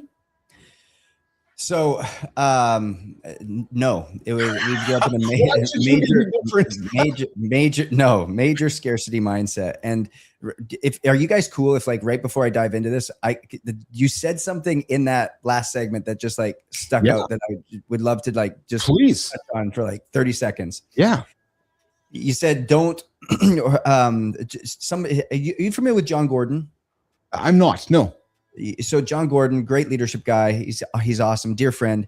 He always says, don't listen to yourself. Always talk to yourself. Yeah. Because when we listen to what comes in our in our head, it's always the negative thing. It's always the negative side of what John said, versus talking to yourself. Talking to yourself requires intentionality. Yes. And it's intentionally saying the things that you want to. And the one thing that I talk about in the book is replacing the word in our business and in our family. We're not allowed to say, I can't. Anytime you would want to say, I can't, you have to say, I choose not to. Yes. And when you say, I choose not to, you then get to be the determinant if this is in alignment or misalignment with the values in which who you say you are. And so a story that I'll give is me and my buddy, we were in South Carolina. It was freezing cold in January. The pool was like 41 degrees. And he's got an Olympic-sized pool in his backyard. And so we said to each other, we committed, said, hey, if you jump in and swim to the end and back, I'll do it. And so we finished our workout. We jumped in. And halfway down, I was like, I can't do this. And I stopped. I turned around. I went back. He went all the way down. He came all the way back. And as I watched him finish, I stood on the edge and I literally said, I can't. Yeah. What I was actually saying is, I choose not to hold my commitment to you and go all the way down and back alongside you. And I was like, that's not who I am. It sat so with me that 30 seconds later, I jump in the water, having to go back in a second time, which is a heck of a lot harder than just the first time, going all the way down and all the way back out, which then again built confidence because it was creating undeniable evidence that I was who I say I am. So I say that and I tell that story because on the money side, we often tell ourselves is that I can't, I don't understand it. I don't know how to steward this. And it was never about being able to manage money. It was always about being able to steward money. What does stewardship look like? And it always starts with humility. I didn't grow up having a good relationship with money. I grew up in a scarcity relationship with money, that there wasn't enough, that we never talked about it, that it was something that kind of just stood on the back burner, but rather when all of a sudden you're humble enough to know that you need to learn about it, but strong enough to go discover or seek what the truth about money is, suddenly it starts to flow your way rather than being repelled. And so many of us hold on to it. Like we hold on to our last dollar, we hold on to the last little bit, but being able to come back to what the actual concept of money is, it's just an energy, it's just a flow. And so when we again go back to the concept of stewardship, giving money away has been my greatest dude, I can relate to that. And you know, just so to me, when I think about money too, money to me is so I grew up very similar. Mom and dad, multiple jobs, you know, certainly not the silver spoon or the gold spoon. You know, I've had to work for everything I've achieved, and same with my parents. But to me, money is the evidence of the hard work. I believe that if I work like a mofo, if I outwork you, if I outwork 9 other dudes, the money will come. And that's just been my mindset. So whether it's been learning about it, and I like you probably I did not do a good enough job learning about it. But what I did learn is if I put my head down and kept going to work, that money would come. And that was the evidence for me. Does that make sense to you? It does. And then you have to come back to the next question, which is, once you make money, how do you keep money? Once you make money, how do you grow money? Yes. And I think a lot of people have become very good at making money, but they're not very good at keeping money, and they're not very good at growing money. There's 3 forms of it, right? Yes. Make it, keep it, and grow it. Yes. And the growing and the keeping is what we've become poor at, because we live above our means. We are not humble enough to actually say, hey, this is where I currently am. I know that's not where I'm going to be, but ultimately I'm going to buy the more expensive car that I shouldn't have. I'm going to live in the more expensive apartment. I'm going to pay the more rent. I'm going to go on the vacation just so I can have a clip on Instagram to say that, oh my gosh, he's making it. Oh my gosh, they're winning. Oh my gosh, these things are good. And so if we can achieve it with humility and come back to the concept of I'm not managing money, but rather I'm stewarding money, that's when we start to be able to step into the next phases, which is not just making it, but how do we grow it and how do we keep it? Yeah. Yeah. Another vocabulary. I've never had a job. I've never traded my time for money. Exactly. So I'm a money creator.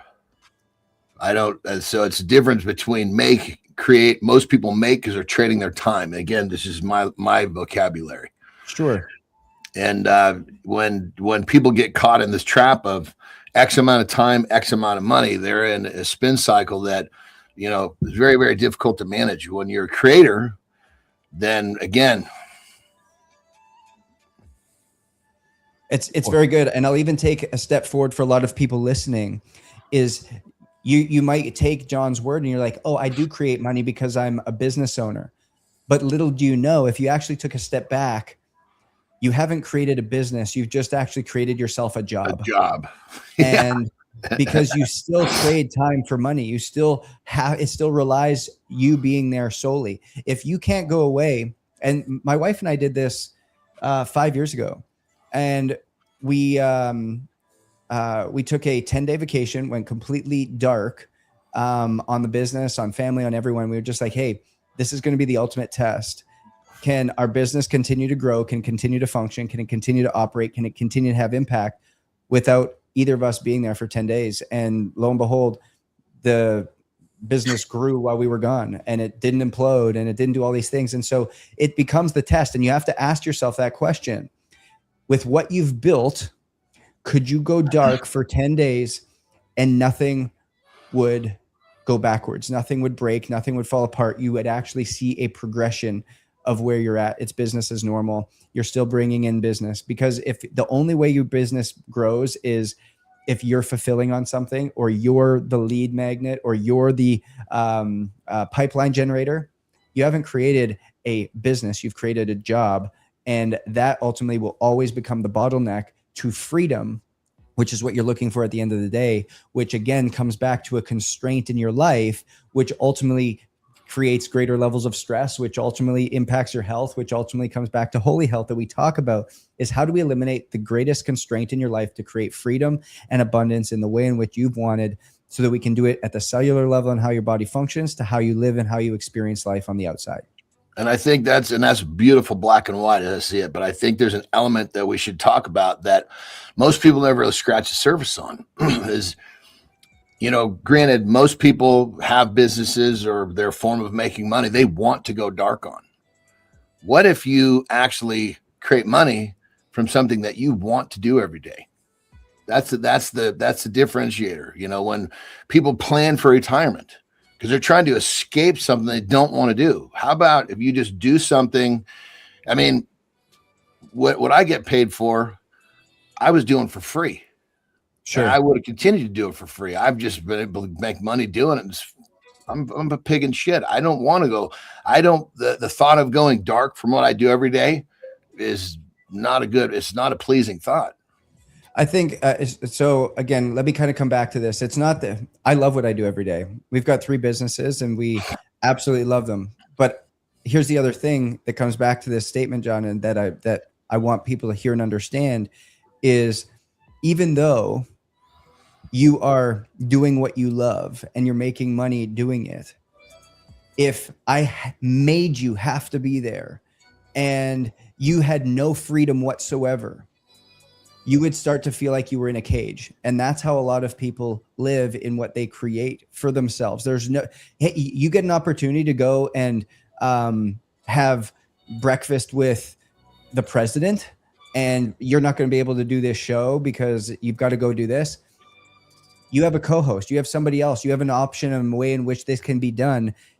You have freedom. And so the reason that this doesn't feel like a cage is because you've created something where you do create money. It's not something that is a cage holding you in place that's restricting you from doing something else that's there. And so that's what the freedom is there. It's a choice. Exactly. Yeah. A lot of people do not have that freedom. They've created a job that the freedom doesn't exist. Hey, if you're a personal trainer, you say you have a training business. No, you have to show up every morning to be there for your client, or otherwise that client's not paying you. In fact, if you don't come many times, they're going to actually drop you. And so that's not freedom. You don't make money when you go on a vacation with your family. It's everything stops until you continue to come back and retain. And so that's the big difference there in what we're talking about. Coming up, taking a week off the show. Mornings in the Lab with Justin and Jon. Keith's gone because the show is a format and he can get the hell out of here. I'm just joking. But JR, dude, you have been nothing but exceptional. I love conversing with you. You drop nothing but nugget after nugget after nugget. Hey, you guys remember Smokey the Bear? Smokey Bear? Do you guys? So I know Johnny does. JR, do you remember Smokey Bear? Oh, yeah. Yeah. Well, did you know? Did you know Elliot was Smokey Bear's voice for 15 damn years? That voice was basically Wildfire Authority with a mustache. He voiced Smokey from 2008 to 2023, which explains why half the internet heard that clip and instantly felt 9 years old again. And here's the freaky part. Sam Elliott and the Smokey Bear campaign share the exact same birthday, August 9, 1944. That's why the fit feels stupidly perfect. Gravel voice, old school presence, and zero chance you ignore the warning when he says it. Also, let's clean it up for the people in the back. It's Smokey Bear, not Smokey the Bear. Yeah, apparently that matters. The real lesson is simple. Some voices don't just sell a message, they become the message. That's our today's Did You Know? Back to Keith and Jon.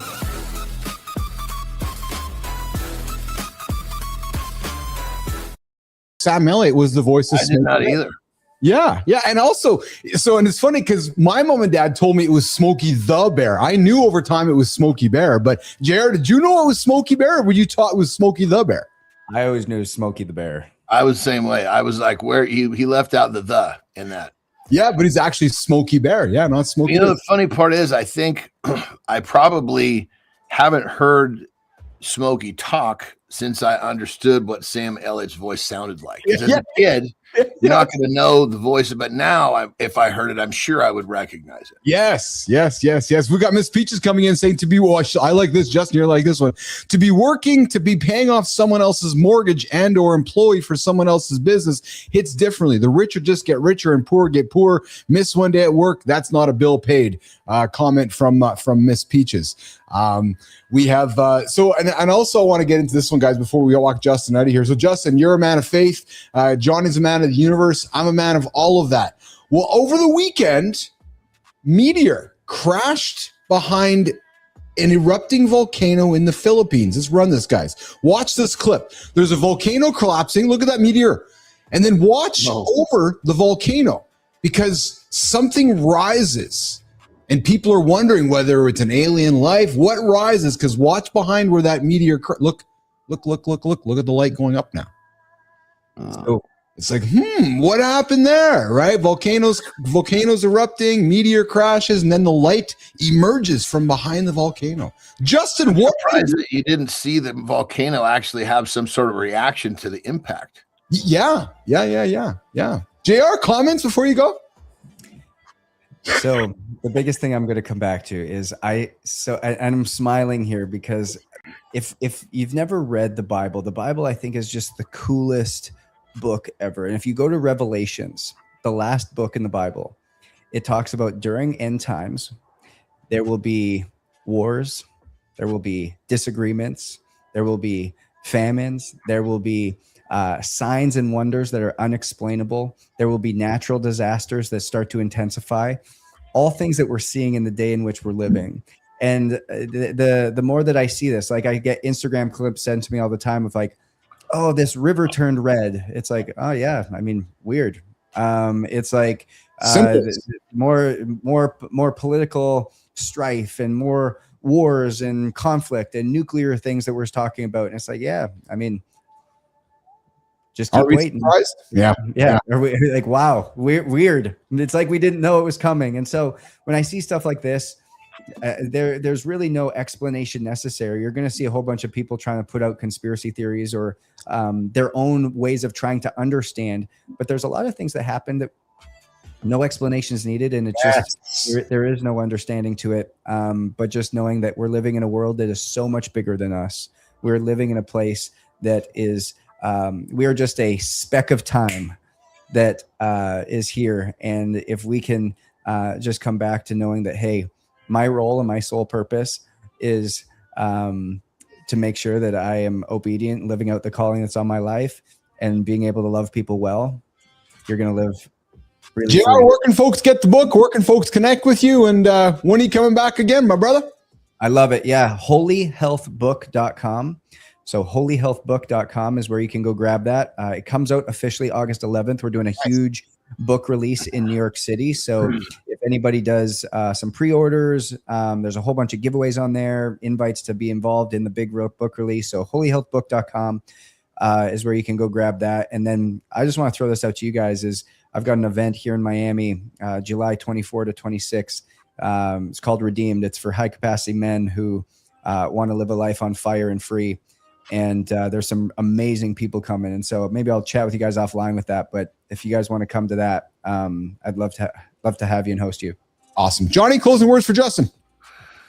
Yeah, brother, you got a lot of really, really cool things to say. And I think that, with the conversation about here, your book, your presence on this planet, we need more of this. We need to get people thinking. We need to we need people thinking about the stuff that matters rather than the stuff that doesn't matter, because our world has got everybody distracted with shit that is going to bring them zero fulfillment. So keep up the good work, brother. Justin Rothling for Holy Health. You guys have 30 seconds? Yeah. 100%. So I start the book. It's called The Devil's Playbook.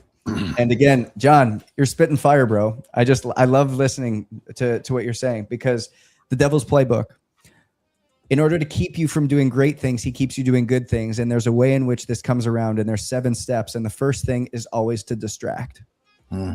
If I can distract you, I can disconnect you. If I can disconnect you, I can divide you. Once I divide you, I can discourage you. Once I discourage you, I can deplete you. Once I deplete you, I can disqualify you. And once and finally upon I disqualify you, I can destroy you, stealing the joy, the peace, and the freedom from which you experience life every day. Yeah. Yeah. When you're distracted, you're definitely not discovering. Yeah. That's right. Justin, there's another D for you. I love it, man. Always dropping nuggets. Dude, I love you. So I'll leave you with this. I called you an old soul to start. I'm going to call you an old soul to end, man. You come back and see us again sometime, okay? Seriously. I love it, brother.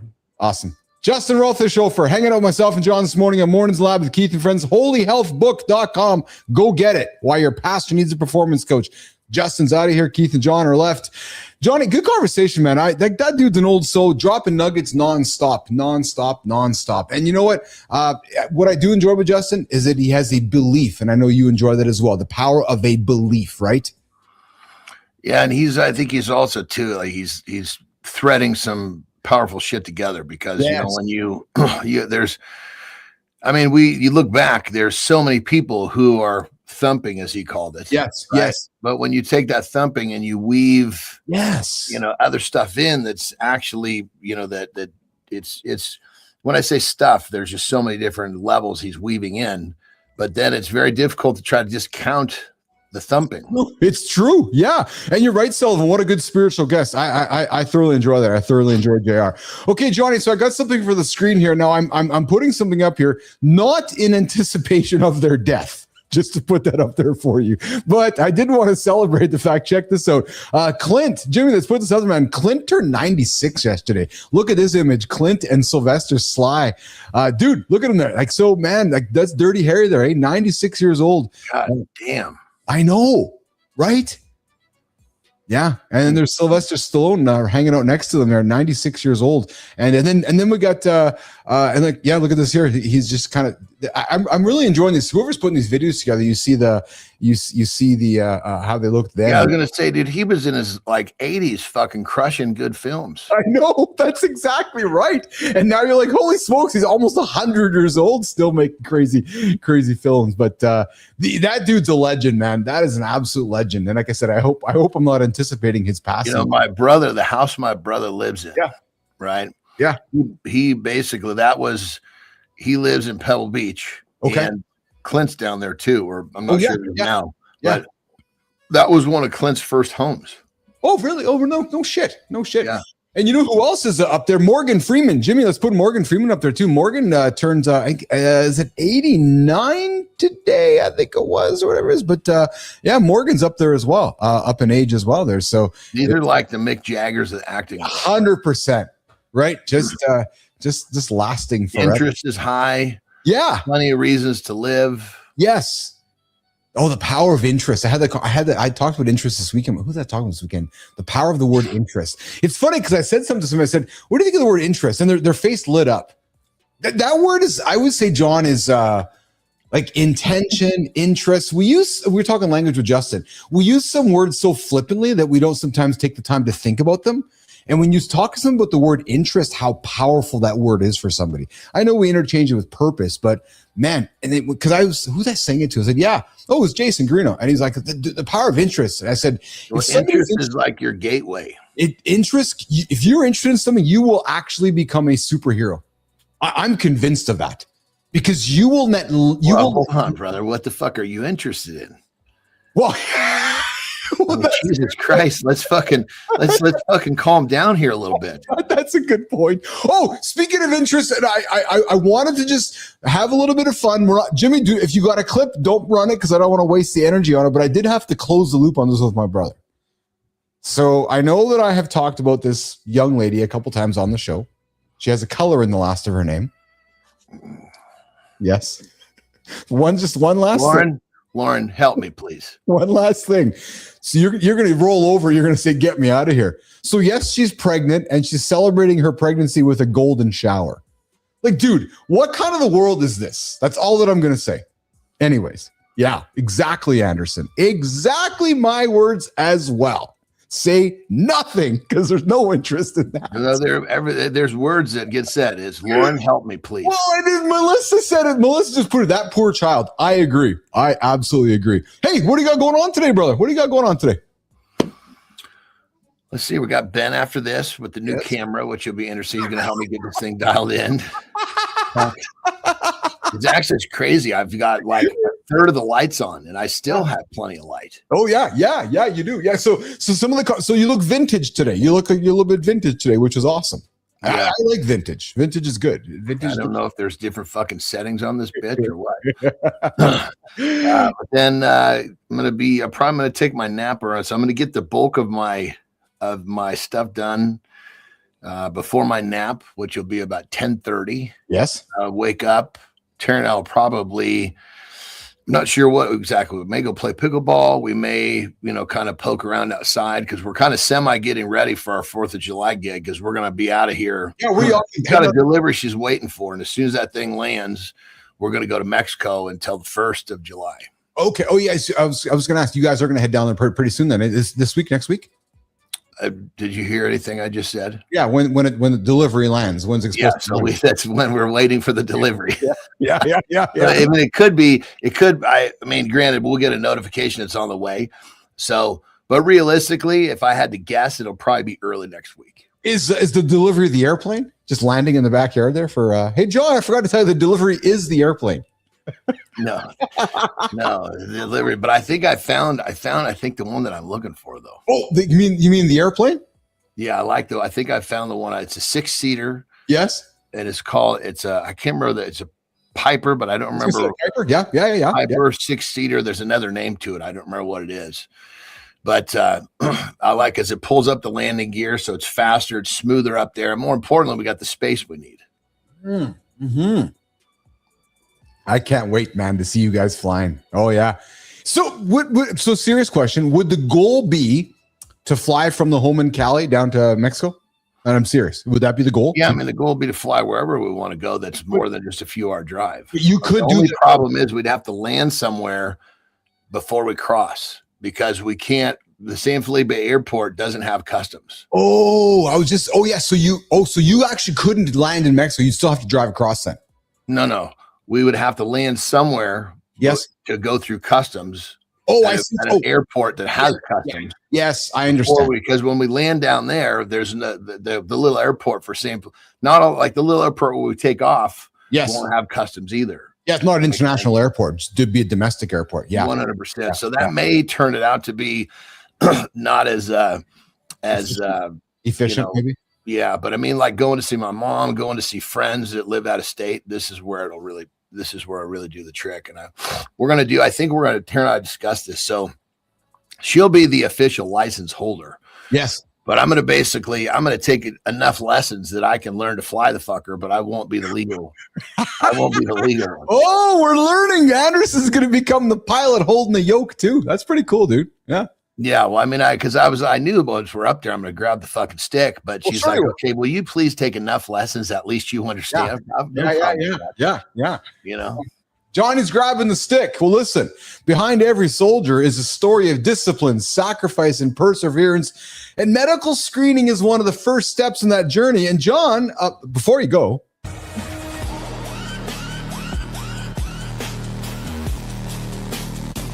Hey, John, before you go. I just watched the Indian Army's medical screening, and it's basically a stress test for dignity. Line of recruits, shirts off, trying to look brave while thinking, please don't let my future depend on this guy's latex gloves. Examiner in camo gives the most professional open-up gesture ever, like TSA, but with way higher stakes and way less eye contact. Everyone's doing that half squat, half prayer stance. Not pain, pure existential terror. Discipline starts with not flinching. It's routine hernia checks, but the vibe is, welcome to the Army, kid. Privacy died on the bus ride here. Hey, John, after this, we're putting you through a screening too. Live, no warnings, and Preston's the examiner. You ready to hold a room then?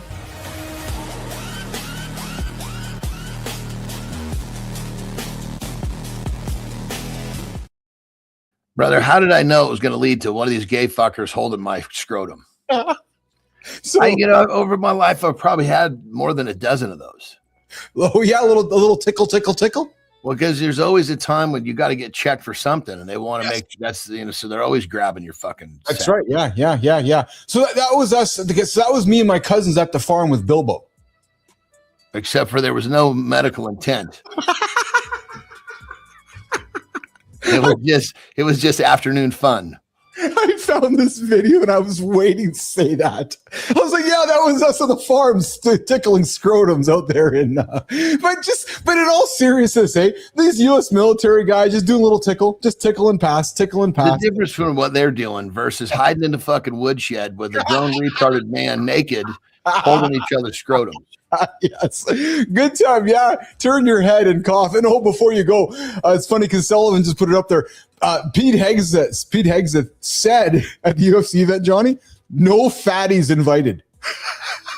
Like actually, the Secretary of Defense, no fatties welcome. So to your point, someone's going to get sued, man. No fatties welcome is what they're saying. Oh my God. Funniness, man. Hey, good show. A lot of love from me to you. Have a good day. Say hi to Ben for me, brother. And we'll catch up. We'll catch up in 22 hours. Have a good loop, my brother. All right, Johnny's out of here. My brother from another mother. Yeah, he's out of here. I love him. His name is John Anderson. I do, and I like saying that, and I got no problem saying it, and I got no problem telling all of you for my love for that guy. His name is John Real Anderson, hanging out with myself and Keith Billis, the handsome chief, the self-proclaimed handsome chief, right here on Mornings in the Lab with Keith, Jon, and friends. All right, you can't hold a room live. No. You're just faking authority. That monologue is going to come up in about, I don't know, probably 50 some odd seconds. Jimmy, I don't got to take a piss, actually. So, let me see here.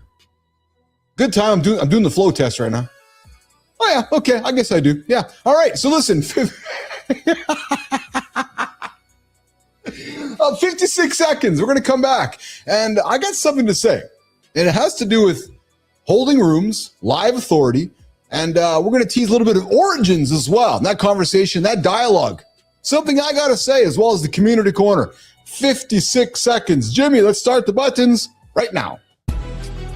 We don't earn authority by looking prepared. We earn it by staying clear when the room is live and unpredictable. Authority isn't optics. It's steadiness under pressure, and it's trust we can't fake when someone pushes back. We choose polish because it feels safe. Safe is expensive when real conversations arrive, and we can't hide behind edits. If we can't hold tension in real time, trust drains. Our team feels it, our families feel it, and we feel it alone. We train presence over performance. We listen fast, think clean, and respond with weight, even when the moment isn't convenient. If we only show up when we can control the frame, we're building an image. We're not building leadership. Today, we let ourselves be seen thinking. We stay calm, ask better questions, and lead the room without needing perfect words. Keith's about to break this wide open.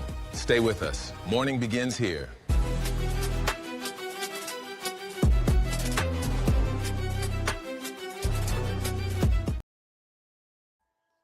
So yeah, a little grunt and groan there. All right, listen, if you can't hold a room live, you're probably just faking authority. And you know what we stand for on this show. We stand for live conversation. We stand for helping people create live authority. My hands are wet. I can't move the mouse. There we go. All right. So, one of the things that I know we are quite proud of here is our ability to hold a live conversation, hold a live show, perform a live show. It is what we do. It is our beliefs. It's what we create. It's the network we're doing. And I would say to you that if you can't hold a live room, you're actually just faking authority. And I know it sounds aggressive. Yeah. And I don't care if it does sound aggressive, because we need to separate the two things regarding room live or faking live authority. Looking authoritative and actually being authoritative are two different things, because they're not the same. But yet the internet, it made us feel like they're just easy to be an authority. Create a bunch of fake shit. Nice headshot, clean bio. You get the strong hook. You watch a bunch of YouTube videos. You become the expert. Polished, AI stuff, a little bit of confidence. Talk confidence with Justin. Next thing you know, you are the polished expert. Add some lighting, add some editing. Yeah, suddenly you look like a thought leader. And you know what's funny? It seems like the last 10, 15 years of the internet is exactly what that was. But here's the question.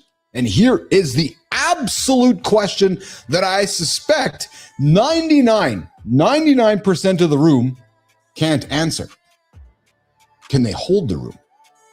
That becomes the difference. More importantly, can they hold the room live? Nope. Can you hold the room live in real time? Without a perfect edit? Without the second draft? Without hiding behind the captions?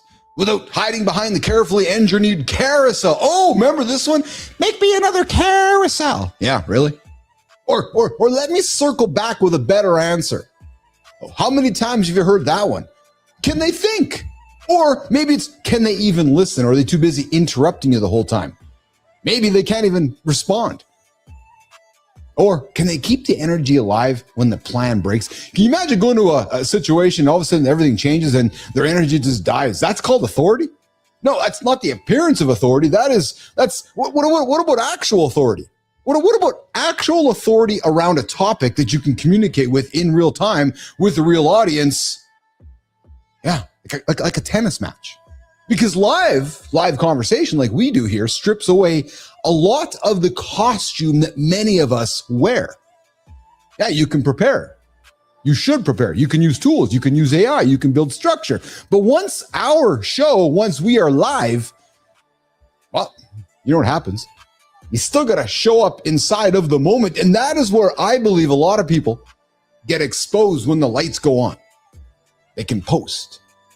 But we struggle to hold attention. We can comment. But you can't lead a conversation. Make content, but you can't create a room. You can sound really smart just hanging out by yourself and just spewing. But when the room pushes back and they offer a different point of view, the person disappears. And that matters. Because as we continue to build the AI version of the internet, the next version of trust as we continue to build it is not going to show up from the polished stuff. No, there'll be too much of it. Too much of it. Because AI, as you hear me say often, it's making polish cheap. Makes everyone sound better. Makes everyone look better. I think people are going to start asking a different question. Where can I go for trust in real time? Who can I watch think in real time? Who can I watch make mistakes in real time? Who can handle the room without losing themselves in real time? Or who has earned enough perspective to stay present when things get uncomfortable? That, to me, guys, is where live becomes powerful. Yep, not a gimmick, not a feature. It's a test. It's testing clarity. It's testing your taste. It's testing the nervous system. And it tests whether the ideas that you put on the table look good only when they're edited or look good as you're figuring them out in real time with your audience or your community. And that is why so many people avoid going live. Jimmy, I'm too busy. Or I got a few edits I got to make. Or it's like, Justin said something earlier about commitment. I suspect the biggest fear people have about going live is nobody's going to show up. Like, oh, what happens if there's no audience? Yeah, probably not going to have anybody show up for the first day, first few weeks, maybe even the first few years. But then over time, guess what happens? The audience shows up. The community continues to appear. The conversation lives. Yeah, and the room comes alive as you borrow the confidence from everybody around you. And that is why I love the power of a live conversation, because live, it brings consequences back to what we are doing. Because you cannot just throw a thought into the feed. I can't just say something and walk away. No, I have to stand there in front of you. I have to address it. I have to carry it. I have to make it useful, make it valuable, and often, or even face the silence. Think about that. I talk so much, Johnny talks so much throughout the week that we put it out there, you guys get a chance to respond. I can't just delete it, edit it, and walk away from it. I got to own it. Because you know what ownership is? Leadership. And I think that is where a lot of the internet is going in the wrong direction, from content to rooms. And I believe that's not the point. The point is that authority is becoming more relational for all of us. It's more human, more tested. Less about how good you look in the feed, less about curating the perfect feed, and more about whether the people around you feel stronger, feel sharper for clear, or more connected after being in your room. I suspect after people leave Whitaker's room, they feel much more clear, much more human, much more tested. And that is what we are building here in the lab. Not just content, but a room, a live conversation, a daily conversation, a place where authority is not claimed, it's earned by showing up regularly, every morning. Repetition, through conversation, through mistakes, through learning from others, through being present when it would be easier to hide behind a post that we just made and put it up there. So sure, go build the content, write the posts, make the clips, use the tools, but do not confuse visibility with authority, and do not confuse polish with trust. Do you believe everything you see? And do not confuse output with leadership. Let me say that one again. Do not confuse output with leadership. Just because your so-called leader is creating output doesn't mean they're leading. Because if they can't hold the room when the room is live, they actually might not have the authority that you think. They might not actually be the leader you think they are. They just might have a good content strategy. And a leader with a good content strategy and a leader that can hold the room, man, those are two very different things.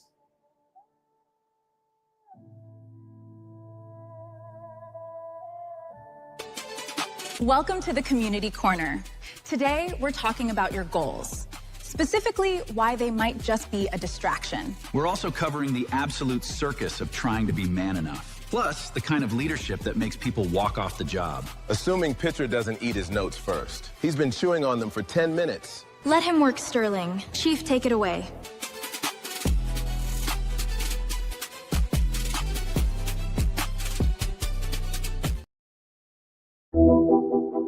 Hey guys, what's your origin? What is your origin? What does the word origin mean to you? Where did you originate? Where's your original place of standing? What is your origin? What's your origin story? Why am I asking? I invite you to check out the LinkedIn feed, check out my post, check out Adam's post, check out Whitaker's post, check out House's post, check out Reading's post, check out the official launch of the Origins campaign dropping right now, June 1st, today on the Mornings in the Lab Network. Content telling stories from the great leaders, the great hosts of the greatest Mornings in the Live Morning Network we're creating here on Mornings in the Lab. Yes. Fire a mono, Chief. I love it, Cheryl. So yeah, what's your origin? I invite you guys to check it out. I got some great content, some great posts dropping over on LinkedIn later today and out throughout the entire month. A brand new campaign that we are calling Origins. Yes, yes, yes, yes. Mornings in the Live. Yes, exactly, Kai. All right, let's get into some community corner stuff, guys. We're going to start the journey over on YouTube, and we gonna get it going. YouTube, burn the house down before you buy some new furniture. You get the same goal-setting garbage every single year. But Follow Brando just dropped a sledgehammer on the self-improvement industry over on YouTube. Oh my goodness. He's talking directly to you guys who are trying to rebuild their lives. His message, brutally simple. Stop setting goals on top of a broken foundation. You know, that's pretty good. It's fitting you think about that, right? How many folks... Oh, I like this. I just kind of had some awareness. I had the bulb went off. Many folks go to Monday, set a brand new set of goals when they're entire. So, I'm loving this. Who's the person today who set a whole new set of goals who's been sleeping for the first fucking half of the year on the snooze button? Think about that, right? Oh, yeah, all right, I'm going to get up right now. I'm going to all of a sudden become a... is busted. If you hit the snooze button every morning, if you're making self-sabotaging decisions in the evening, like I'm wondering how successful you are going to be at hitting those goals. So I like what he has to say. You got to fix the foundation before you go and attack some new goals. So are you dodging the hard subtraction or are you putting in the hard work? Because if you are, your ambition is just avoidance. Elimination is a hell of a lot more honest than optimization. Get rid of the heavy crap before you put the new items on the to-do list. All right, do you really need a beard transplant, really? Over on Substack, we got John Bellabomo talking about the beard.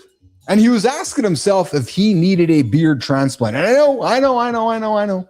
It sounds ridiculous as hell, but the piece takes a sharp turn into the endless treadmill of trying to be man enough.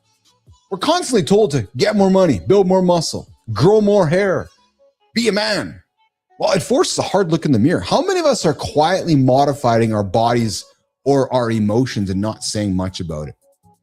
I don't know.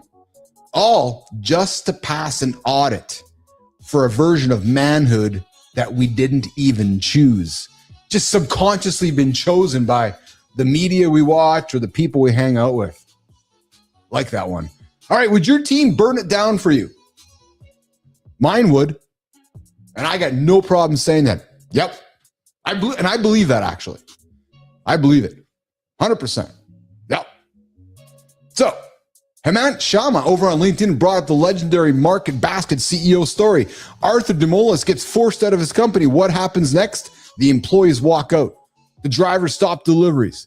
The shelves go bare. They lose 90% of their sales in weeks, not because of a bad product. It was because thousands of people believe their leader should be protected. Loyalty built long before a crisis hits. Your people don't just stand behind your title, they stand behind the guy who stood behind them. So here's the question from Maya. Maya, Follow Brando says, we need to eliminate what's breaking us before we set new goals. Now listen, be honest. What's the first thing that Frankie needs to cut out of his routine? Honestly, Chief, Preston needs to eliminate his habit of leaving his shoelaces untied around the puppy. That's a fair point. I'm working on it. Check your shoes before Pitcher checks them for you. One excuse out and one action in. Find one small win today, guys. I'll see you tomorrow.